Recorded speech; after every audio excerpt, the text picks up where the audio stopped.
Hello students.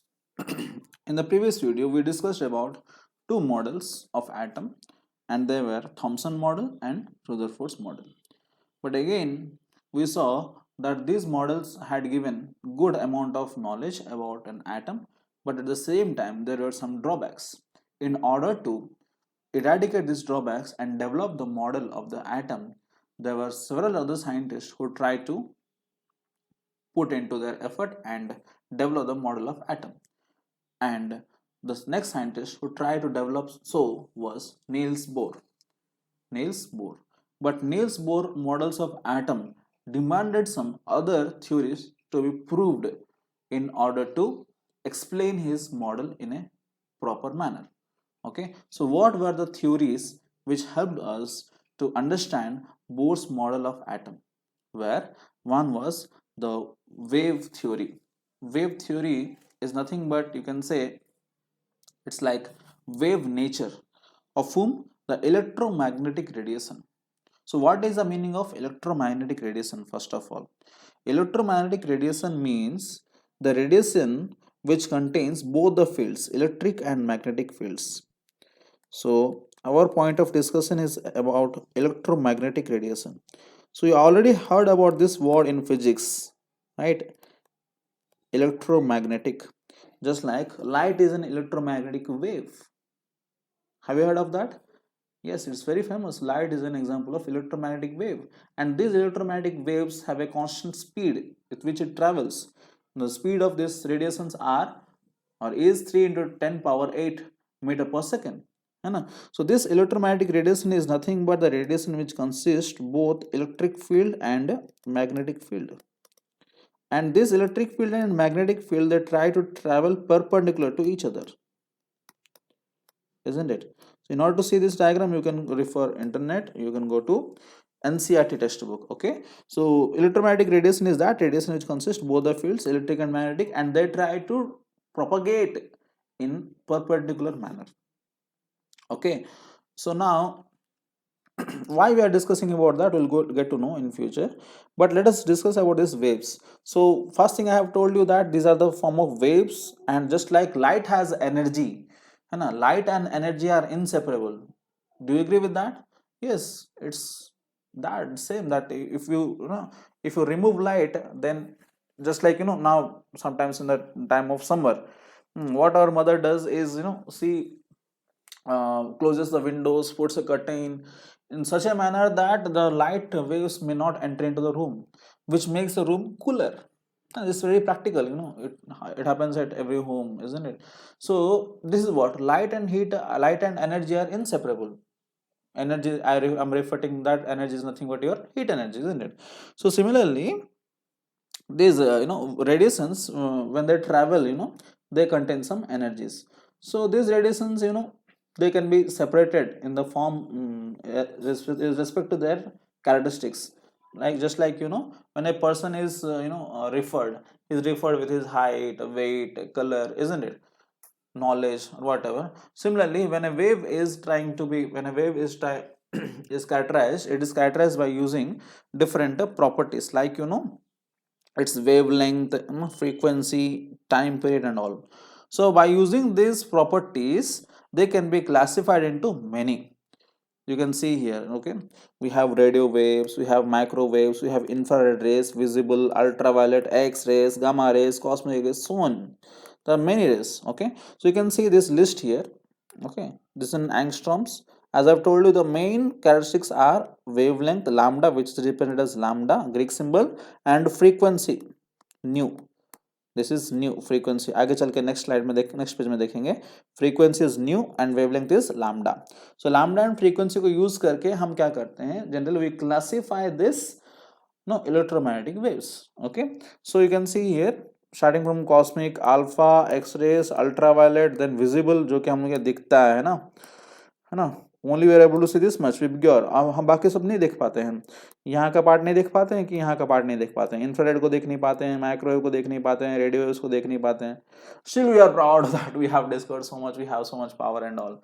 Can you imagine some people say that did you see God, you know, when you ask do you believe in God, they say do you see God. अरे we are not able to see this waves और to speak about the creator of all this things, isn't it? So just kidding, don't take seriously. So like this, you know, so there are many things which are not able to see, isn't it? Just like, you know, cosmic rays, alpha rays, x rays, ultraviolet rays, infrared rays, है ना, microwave, radio wave and all. So हम खाली क्या देख पाते हैं, visible range में जो आता है उसी को देख पाते हैं। एंड विजिबल रेंज का यहाँ पे, है ना, दिया गया है 3800 से लेके 7600 एंगस्ट्रॉम्स तक। What is the meaning of angstroms? आप फिजिक्स में पढ़े होंगे, 10⁻⁻10 मीटर को एंगस्ट्रॉम्स बोलते हैं, 1 एंगस्ट्रॉम, ठीक है। सो यूनिट्स में पढ़ेंगे, यूनिट्स एंड डायमेंशंस, कोई बात नहीं है उसमें। सो यहाँ पे जो देखिए आप 3800 से लेके 7600 का रेंज है, हम लोग देख पाते हैं, ठीक है। ये जो नंबर है थोड़ा बहुत स्लाइटली चेंज हो सकता है book to book, don't worry about that, again we are focusing on the concept, not this numbers, okay. So यहाँ पे देखिए क्या हो रहा है, वेवलेंथ बढ़ते जा रहा है। क्या होते जा रहा है? वेवलेंथ बढ़ते जा रहा है। यहाँ पे कितना था, 10⁻⁻4, और यहाँ पे कितना है, 10⁻14, 3 इंटू 10⁻14, है ना, क्या होते जा रहा है, बढ़ते जा रहा है। सो इसलिए देखिए बहुत इंटरेस्टिंग चीज है, सबसे ज्यादा किसका है गाइस, रेडियो वेव्स का वेवलेंथ ज्यादा है। सबसे ज्यादा वेवलेंथ किसका है, रेडियो वेव्स का है। इसलिए आप रेडियो को दूर दूर तक सुन सकते हैं, है कि नहीं? जैसे कि for example in Visakhapatnam if you go, there are many channels of radio. in Hyderabad, metropolitan cities like, you know, Bhubaneswar also. So somewhere in one of the corners of the city there will be some radio station, one radio station, and you are able to hear that no radio in one very far again, okay. Or you can say that, you know, in Ralkala also, one of the here the radio station is nearby NIT, but you can hear near Chend, Basanti and all the sectors and all. So why? Because the radio waves, you know, the radio waves are having high wavelength. More is the wavelength, you know, they can be heard, or they can be, you know, captured very easily at far distances, क्योंकि lambda ज़्यादा है, wavelength means lambda, है ना, बहुत दूर तक वो travel कर सकता है। इसलिए ना रेडियो वेव्स का जानबूझ के ना वेवलेंथ ज़्यादा रखा जाता है, जैसे कि हम लोग ज़्यादा दूर तक सुन पाएंगे, है ना। जैसे कि आप ये पहले ज़माने में तो ये टीवी वगैरह नहीं था, तो रेडियो बहुत फेमस था, आजकल कोई सुनता नहीं है ना, just, you know, this red mirchi and all this things. But पहले ज़माने में ब्रॉडकास्टर जो गवर्नमेंट का चलता था, अभी भी चलता है गवर्नमेंट का, जिसमें न्यूज़ वगैरह सब कुछ आता है ना, स्कोर, क्रिकेट स्कोर सब कुछ वहीं पे आता था, है ना। सो वेवलेंथ इसका है बहुत ज़्यादा, इसलिए ना you can see that, you can capture that. Similarly, you know, in this, you know, VIBGYOR, VIBGYOR में देखिए रेड का जो है वेवलेंथ सबसे ज़्यादा है 7600, इसलिए रेड को जो है हम लोग डेंजर सिंबल जैसे, डेंजर कलर जैसे यूज करते हैं। कभी आप सोचे थे कि रेड को क्यों डेंजर कलर में मानते हैं, ग्रीन को क्यों नहीं, येलो को क्यों नहीं, ऑरेंज को क्यों नहीं? कभी सोचे हैं? This is the reason, the reason is that आपका जो रेड है, रेड का वेवलेंथ ज्यादा है। ज्यादा मीन्स व्हाट, आप ज्यादा दूर से आप कैप्चर कर पाओगे उसको। आप जितना जितना ज्यादा दूर जाओगे उतना ज्यादा दिखेगा वो कलर, सबसे अच्छा से दिखेगा आपको, बिकॉज उसका वेवलेंथ ज्यादा है। समझ गए कितना इंटरेस्टिंग है ना? तो वेवलेंथ जितना ज्यादा होगा उतना दूर वो आराम से ट्रैवल कर पाएगा, आप उतना जल्दी उसको कैप्चर कर पाएंगे। That is the point here, okay. So यहाँ पे वेवलेंथ एंड फ्रीक्वेंसी के हिसाब से इसको हम लोग बनाते हैं, है ना, डिफरेंट डिफरेंट कैटेगरीज बनाते हैं, ठीक है। आगे चलते हैं इसका कैरेक्टरिस्टिक्स में। देखिए फर्स्ट कैरेक्टरिस्टिक्स है, 6 कैरेक्टरिस्टिक्स जो है डिसाइड करता है एक वेव के बारे में, है ना। तो ये देखिए इसका स्ट्रक्चर, वेव जो दिख रहा है ना उसका स्ट्रक्चर, ऊपर नीचे हो रहा है ना। ऊपर वाला पार्ट को क्या बोलते हैं, क्रस्ट, नीचे वाला पार्ट को क्या बोलते हैं, ट्रफ। ये वाला क्रस्ट, ये वाला ट्रफ है। एंड वेवलेंथ क्या होता है, what is wavelength? First wavelength मतलब लैम्डा, आपको पता है वेव इतना तो लंबा है। आप बोलेंगे सर ये वेव को मैं लंबा भी कर सकता हूँ, ऐसे ऐसे करके बना दूंगा, यहाँ से लेके यहाँ लंबा बना दूंगा और यहाँ से यहाँ तक वेवलेंथ बोलूंगा, या तो इतना रखूंगा ये वेवलेंथ बोलूंगा। ऐसा नहीं है, वेवलेंथ का डेफिनेशन है। क्या डेफिनेशन है? It is defined as the distance between two nearest crest और nearest trough. Distance between two nearest crest और नियरेस्ट ट्रफ। देखिए ये क्रेस्ट हो गया, इसका नेक्स्ट क्रेस्ट कौन है, ये। इन दोनों के बीच में जो लेंथ है इसको हम लोग क्या बोल सकते हैं, लैम्डा बोल सकते हैं। या नियरेस्ट ट्रफ, ये वाला ट्रफ है, ये वाला ट्रफ है, इन दोनों के बीच में जो लेंथ है उसको भी हम लोग क्या बोल सकते हैं, लैम्डा बोल सकते हैं। या तो सबसे सिंपल आप क्या कर सकते हो, एक ऊपर का पार्ट और एक नीचे का पार्ट, एक पूरा के ऊपर का पार्ट और एक पूरा के नीचे का पार्ट मिलाएंगे तो क्या हो जाएगा, लैम्डा हो जाएगा। जैसे देखिए यहाँ पे, यहाँ से अगर आप स्टार्ट कर रहे हो, यहाँ से ऊपर गए फिर नीचे आ गए, तो ये वाला पार्ट जो है ये भी आपका क्या होगा, लैम्डा होगा। समझ गए? Complete crest and one complete rough will give you one wavelength. ठीक है, तो छोटा है ना बहुत, इसलिए हम लोग क्या करते हैं उसको एंगस्ट्रॉम्स में कभी कभी रिप्रेजेंट करते हैं, एंगस्ट्रॉम। पिकोमीटर, पिकोमीटर मतलब कितना है, 1 picometre is equal to 10⁻12 metres, इसको याद रखना है आपको। नैनोमीटर हो सकता है 10⁻9 सेंटीमीटर, सेंटीमीटर तो नहीं होगा, जनरली एंगस्ट्रॉम्स या पिकोमीटर्स में जनरली रिप्रेजेंट किया जाता है। जैसे कि पिछले ये में आपको दिखा रहा था 3800 से 7600 एंगस्ट्रॉम्स था किसका, विजिबल रेंज का, विजिबल रेंज का वेवलेंथ। ठीक है, नेक्स्ट फ्रीक्वेंसी। फ्रीक्वेंसी क्या होता है, frequency of a wave is defined as a number of waves which pass through a point in 1 second. एक सेकंड में एक पॉइंट की तरफ जितना भी वेव्स जाएंगे उसको हम लोग बोलेंगे फ्रीक्वेंसी।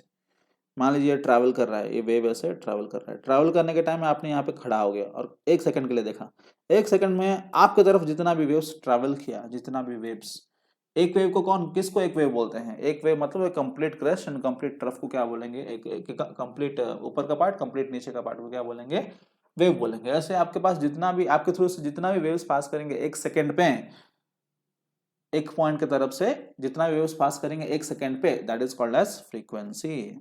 ठीक है, एंड इसका यूनिट क्या होगा गाइस, हम लोग क्या लिखेंगे, नंबर ऑफ साइकिल्स पर सेकंड ना, नंबर ऑफ साइकिल, ये इसको एक साइकिल बोलेंगे, ऊपर वाला पार्ट नीचे वाला पार्ट एक cycle, positive cycle I mean positive part negative part मिला तो एक साइकिल बनता है। तो नंबर ऑफ साइकिल्स पर सेकंड, एक सेकंड में जितना भी साइकिल्स पास करेंगे, मान लीजिए 10 साइकिल्स पास करेंगे तो क्या होगा, नंबर ऑफ साइकिल्स इज 10 पर सेकंड, नीचे सेकंड आ रहा है ना, 1 सेकंड पर सेकंड, तो इसलिए क्या हो जाएगा, सीपीएस बोल सकते हैं इसका यूनिट, या तो हर्ट्ज, सेकंड इनवर्स। ऊपर तो कुछ नहीं है, नंबर है, सेकंड ऊपर जाएगा तो क्या होगा, सेकंड इनवर्स होगा, ऊपर जाएगा तो क्या होगा, सेकंड इनवर्स होगा यूनिट। तो 10 क्या हो गया, सेकंड इनवर्स, या तो इसको हम लोग क्या बोलेंगे, 10 हर्ट्ज। ठीक है, 10 सेकंड्स या 10 सेकंड इनवर्स या 10 हर्ट्ज। ठीक है, नेक्स्ट क्या है गाइस, नेक्स्ट है time period. Time taken by wave to pass to one point, एक पॉइंट की तरफ जाने के लिए उसको कितना टाइम लग रहा है, that will be your time period, है ना। सो तो यहाँ पे देखिए, time period is equal to 1 by frequency होगा ना, यूनिट से देखिए सिंपल, वो सेकंड इनवर्स है, इसको सेकंड में रखना है तो ऑब्वियसली उल्टा करना है, तो फ्रीक्वेंसी का रेसिप्रोकल जो है वो आपका टाइम पीरियड है ना। आप पेंडुलम के बारे में पढ़े होंगे तो उसमें भी आप पढ़ा होगा इसको, है ना। सो आप इसी चीज को आप इसका मान लीजिए 10 वेव पास कर रहे हैं एक सेकंड में, 10 वेव पास कर रहे हैं एक सेकंड में। ठीक है, तो एक वेव को कितना टाइम लगेगा, एक वेव को जाने के लिए कितना टाइम लग रहा है, टाइम टेकन बाय वेव वही हम लोग कैलकुलेट कर रहे हैं ना टाइम पीरियड में, 10 वेव के लिए, 10 वेव को पास करने के लिए एक सेकंड लग रहा है, एक वेव को कितना टाइम लगेगा, एक वेव को लगेगा 1/10 सेकेंड्स, है ना।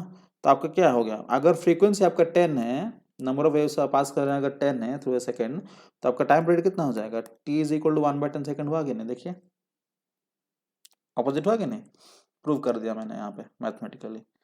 ठीक है, अगर 10 वेव मिलके एक सेकंड में पास कर रहे हैं किसी के थ्रू से, किसी पॉइंट के थ्रू से, तो एक वेव को टाइम कितना लगेगा, 1/10 सेकेंड, जो कि 10 का ऑपोजिट 1/10, इसलिए ऑपोजिट है फ्रीक्वेंसी एंड टाइम पीरियड है। ठीक है, नेक्स्ट वेलोसिटी।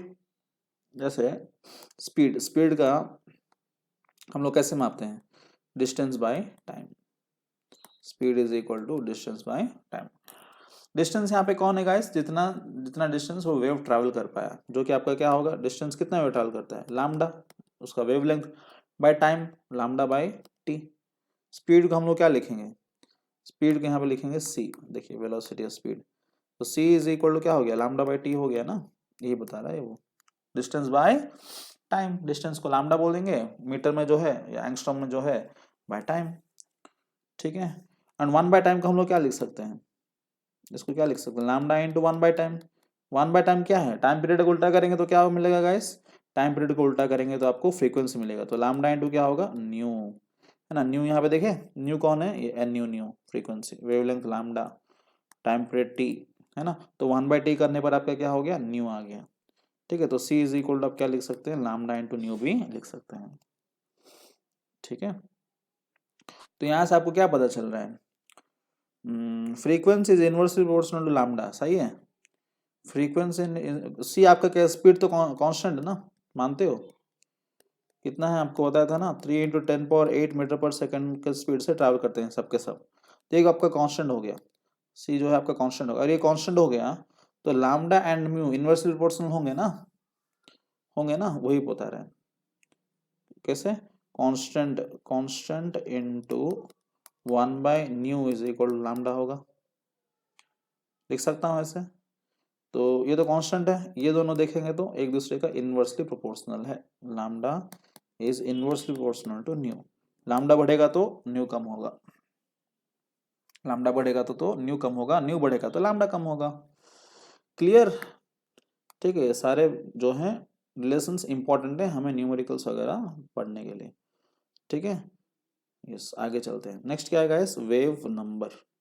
वेव नंबर कुछ नहीं है, जैसे आपका टाइम पीरियड फ्रीक्वेंसी का उल्टा है, जैसे आपका टाइम पीरियड फ्रीक्वेंसी का उल्टा, वैसे वेव नंबर क्या है, वेव लेंथ का उल्टा है, न्यू बार। देखिए इसका symbol, nu bar is equal to 1/λ, खत्म। ठीक है, तो इसको डिफाइन कैसे करेंगे, it is a reciprocal of the wavelength and that is similar, that is the number of waves present in 1 centimetre. Wavelength को क्या डिफाइन कर रहे थे, वेवलेंथ को, वेवलेंथ का डेफिनेशन क्या था, वेवलेंथ का डेफिनेशन था कि द डिस्टेंस ऑफ और the length of one crest and one trough, complete crest and one trough, है ना। और मान लीजिए वेव नंबर चाहिए, वेव नंबर मतलब क्या है, number of waves present in 1 centimetre, centimetre बोल सकते हो, पर यूनिट लेंथ बोलना सही है, number of waves present per unit length, 1 centimetre हो या 1 मीटर हो, कुछ भी हो। मान लीजिए आपने 1 मीटर ले लिया, तो आप डिफाइन करोगे 1 मीटर, मान लीजिए 1 मीटर में मान लीजिए 100 वेव है, कितना है, 100 वेव। तो इसका वेव नंबर कितना होगा गाइस, इसका वेव नंबर होगा, नंबर ऑफ वेव्स, इसका क्या है definition, number of waves present in 1 centimetre या 1 मीटर पर यूनिट लेंथ। मैं बोल सकता हूँ कि 100 waves are present in, 100 waves are present in 1 metre, तो इसका क्या हो जाएगा, 100 पर 1 मीटर, तो क्या हो जाएगा, 100 मीटर इनवर्स हो जाएगा ना, 100 पर 1 metre, 100 metre inverse. 100 metre inverse का आपका क्या होगा गाइस, आपका हो गया वो वेव नंबर। इसका मतलब क्या है, 1 मीटर में 100 वेव है।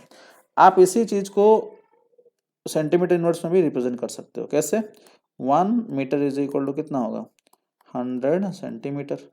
तो इसी को मैं क्या लिखूंगा, पहले क्या था, 100 बाई मीटर था, इसको हम क्या करेंगे, 100 1 मीटर की जगह में क्या लिखेंगे, 100 सेंटीमीटर लिखेंगे, तो क्या होगा 1 सेंटीमीटर इनवर्स। इसका मतलब क्या है, 1 सेंटीमीटर में, 1 सेंटीमीटर में कितना है, एक ही वेव है, 1 सेंटीमीटर में एक ही वेव होगा कि नहीं।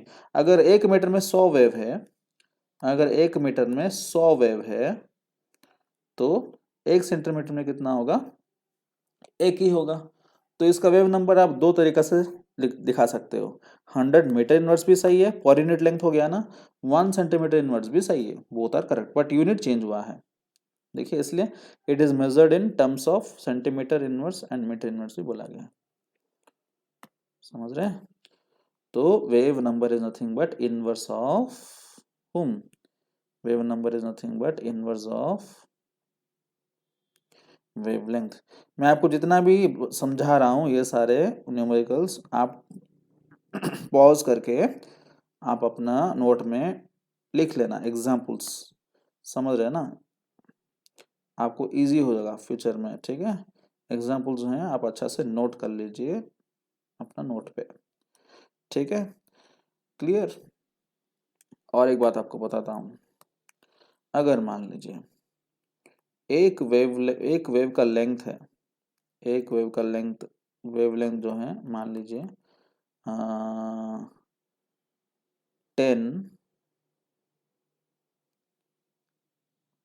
10 एंगस्ट्रॉम्स, एक वेवलेंथ, एक वेव का वेवलेंथ जो है, एक वेव का लेंथ जो है वेवलेंथ जो है 10 एंगस्ट्रॉम्स। तो 10 एंगस्ट्रॉम्स मतलब कितना है गाइस? 10 एंगस्ट्रॉम्स का मतलब है कि इसको मैं बोल सकता हूँ 10 इंटू 10⁻⁻10 मीटर, है ना। अगर मुझे निकालना है कि 1 मीटर में कितना है, 10 × 10⁻⁻10 मतलब कितना हो गया, 10⁻⁹ मीटर। 10⁻⁹ मीटर में कितना है, एक वेव है खाली, इसलिए एक वेवलेंथ बोल रहे हैं ना।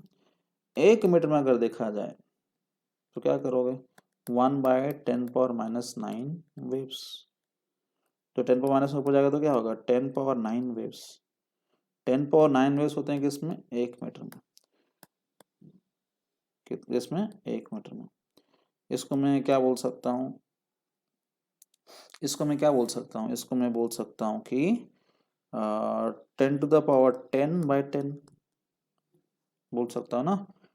10⁻10/10, ये 10⁻10/10 कैसे हुआ, ये 1 मीटर मतलब क्या है, 1 मीटर में जो जो भी वेव्स आते हैं उसको हम लोग क्या बोलते हैं गाइस, उसी को हम लोग बोलते हैं ना wave number. Represented the reciprocal of the wavelength, that is the number of waves present in 1 centimetre 1 metre. Unit length में जो भी देखते हैं उसको हम लोग क्या बोलते हैं, वेव नंबर बोलते हैं। तो यहाँ पे 10⁻9 वेव्स जो हैं, आपका जो वेव नंबर आया है अच्छे से देखिए, ये वेवलेंथ का ऑपोजिट है कि नहीं, वेवलेंथ का ऑपोजिट है कि नहीं। 10 एंगस्ट्रॉम्स मतलब कितना था, 10 इंटू 10⁻⁻10 था ना। इसको मैं कैसे लिख सकता था, 10/10⁻10 लिख सकता था ना, लिख सकता था कि नहीं।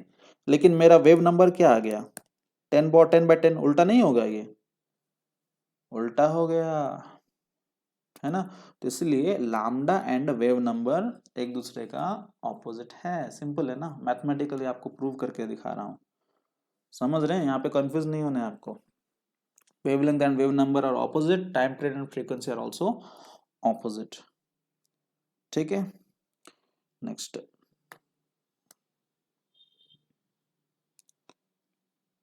Next guys, amplitude. एम्पलीट्यूड क्या होता है, देखिए एम्पलीट्यूड इस केस में क्या होता है, the amplitude of wave is defined as the height of crest या डेप्थ ऑफ ट्रफ। इसमें देखिए डायग्राम में हाइट ऑफ क्रेस्ट, इसका जो हाइट दिख रहा है ना आपको, ये कितना हाइट ऊपर है, ये वाला हाइट, इसको हम क्रेस्ट का हाइट बोलेंगे, ट्रफ का डेप्थ बोलेंगे, दोनों क्या होंगे, इक्वल होते हैं जनरली। ठीक है, therefore you can define both the ways, height of crest और डेप्थ ऑफ ट्रफ। ठीक है, तो यहाँ पे ये क्या दिखाना चाहता है, nu is equal to C by lambda. ये इससे कुछ लेना देना नहीं है, उसका कुछ फॉर्मूला वगैरह नहीं है।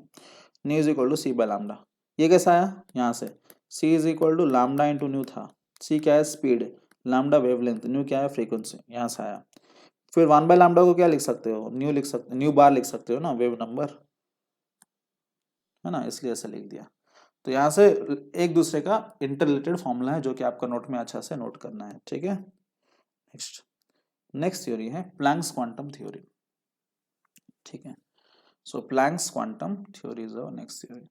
सो प्लैंक्स क्वांटम थ्योरी है क्या, देखिए प्लैंक्स करके साइंटिस्ट थे, उन्होंने बताया कि जब भी एक एनर्जी ट्रांसमिट होता है वो कंटिन्यूस फॉर्म में नहीं होता है।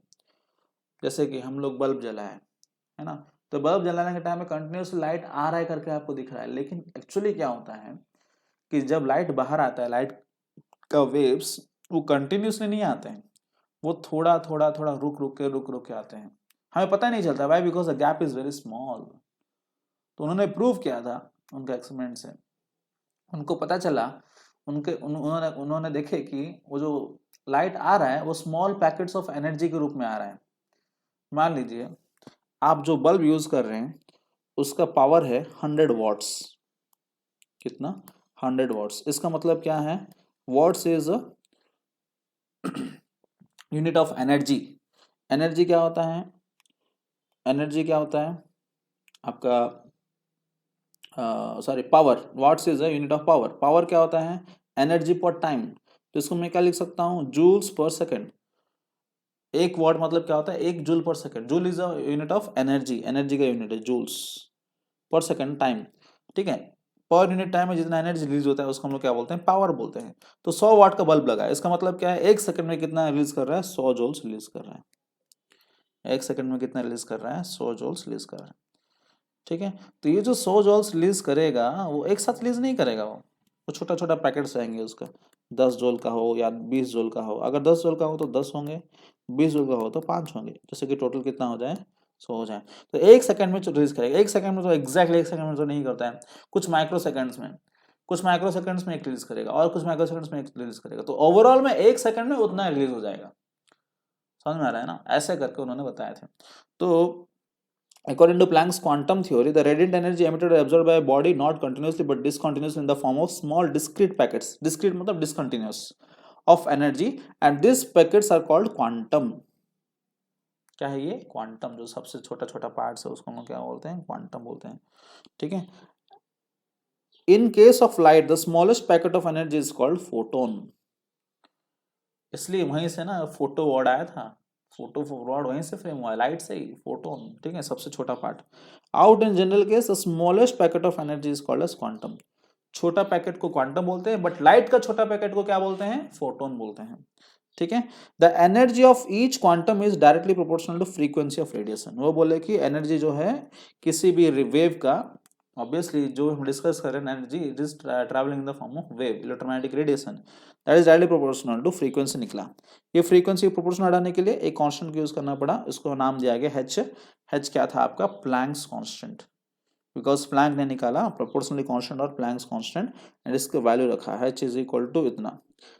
ठीक है, 6.626 × -37 किलो जूल पर सेकेंड या 10⁻34 जूल पर सेकेंड।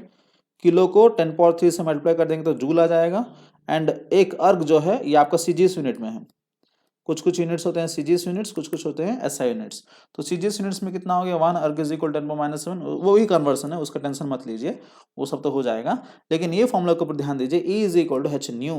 न्यू को हम लोग क्या लिख सकते हैं, C by lambda from the previous page. Nu is equal to C by lambda. C क्या है आपका स्पीड है, लैम्डा क्या है वेवलेंथ है।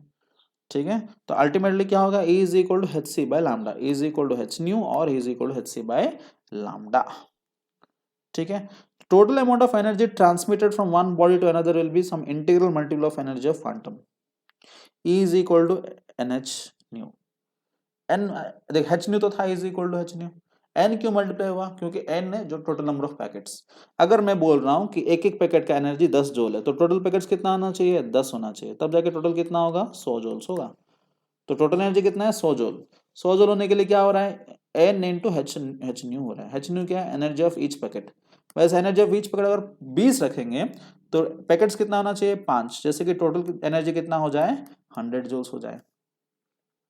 तो फाइनली अल्टीमेट फॉर्मूला क्या हो गया, E is equal to N H nu. ये आपका फाइनल फॉर्मूला है।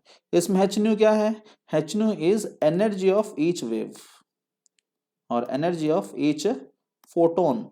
फोटोन कौन होता है, सो सबसे छोटा वाला पैकेट ऑफ एनर्जी। जैसे कि मान लीजिए आपका ग्लूकोज डब्बा है ना, पहले छोटा वाला नहीं मिलते थे 100 ग्राम का, पहले 1 kg 2 किलो 3 किलो ऐसे मिलता था। बट आजकल क्या करते हैं, they have small packets you know, हाँ, small packets of energy when you combine will get the whole packet. तो वैसे यहाँ पे जो एनर्जी पैकेट्स हैं छोटे हैं, उसका बार बार रिपीट करेंगे तो आपको बड़ा सा पैकेट मिलेगा। तो ये जो एन है इसलिए मल्टीप्लाई करते हैं, E is equal to N H nu. H nu क्या है, एनर्जी ऑफ ईच पैकेट। ठीक है, ये फॉर्मूलास आपको याद रखना है, जो कि हम लोग यूज करने वाले हैं हमारा नेक्स्ट मॉडल में। ठीक है, नेक्स्ट मॉडल हमारा क्या है गाइस, हमारा नेक्स्ट मॉडल है, ये जो दो थ्योरीज हमने डिस्कस किया यहाँ पे, एक इलेक्ट्रोमैग्नेटिक थ्योरी और एक है आपका प्लैंक्स क्वांटम थ्योरी। ये दोनों थ्योरीज हमें हेल्प करेंगे to get our next model, that is our Niels Bohr model. बहुत फेमस है। ठीक है, नेल्स बोर मॉडल क्यों फेमस हुआ, हम लोग नेक्स्ट वीडियो में देखेंगे in detail. Okay, thank you very much for attentive hearing. We'll meet in next video. Bye.